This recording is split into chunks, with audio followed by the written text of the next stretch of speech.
श्री हरिवंश, श्री राधा वल्लभ, श्री हरिवंश। परिवार में झगड़ा, कलह, अशांति होने का क्या कारण है? हर एक घर में झगड़े, लड़ाई झगड़े होते हैं। हर एक प्राणी अपने मन की करना चाहता है, अपनी अनुकूलता चाहता है, अपना सुख आराम चाहता है, अपनी महिमा चाहता है, अपनी चलाना चाहता है, अपना स्वार्थ सिद्ध करना चाहता है।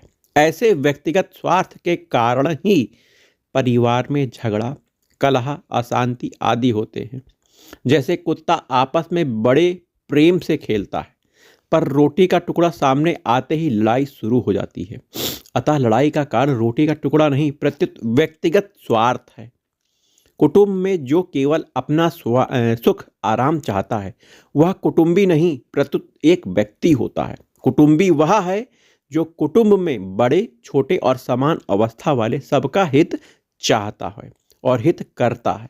अतः जो कुटुंब में शांति चाहता है, कलह नहीं चाहता, उसको अपना कर्तव्य और दूसरों का अधिकार देखना चाहिए। अर्थात अपने कर्तव्य का पालन करना चाहिए और दूसरे का हित करना चाहिए, आदर सत्कार करना चाहिए, सुख आराम देना चाहिए। व्यक्तिगत स्वार्थ में लगे रहोगे तो घर में अशांति होगी।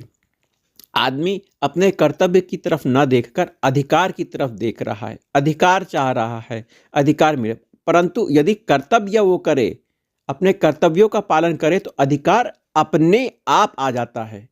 यही कारण है संसार में जो घर परिवार हैं उनमें कलह होने का। यहाँ सब अपने अधिकार को देख रहे हैं, मुझे ये अधिकार मिले, मुझे वो अधिकार मिले, परंतु वो अपने कर्तव्य की तरफ नहीं देख रहे। यदि वह अपने कर्तव्य की तरह पूरे दिलो जान से करें, उस कर्तव्य का पालन करें, तो अधिकार अपने आप उसमें समाहित हो जाता है।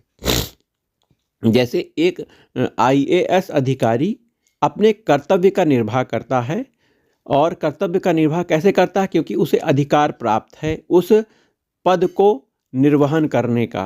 कर्तव्य के साथ अधिकार साथ साथ चलता है, बिना कर्तव्य के अधिकार साथ नहीं रहते। तो कर्तव्य करिए, अधिकार की चिंता न करिए, अधिकार अपने आप घर में आपको प्राप्त होगा।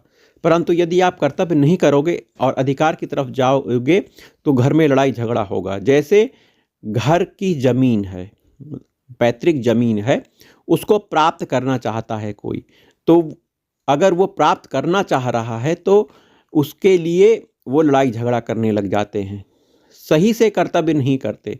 यदि कर्तव्य सही से किया जाए और आपस में भाईचारे के साथ उस जमीन का सामंजस्यपूर्ण बंटवारा किया जाए तो वो बराबर बराबर बढ़ जाए, परंतु ऐसा नहीं होता। इस घर के चक्कर में मृत्यु तक हो जाती है। राधा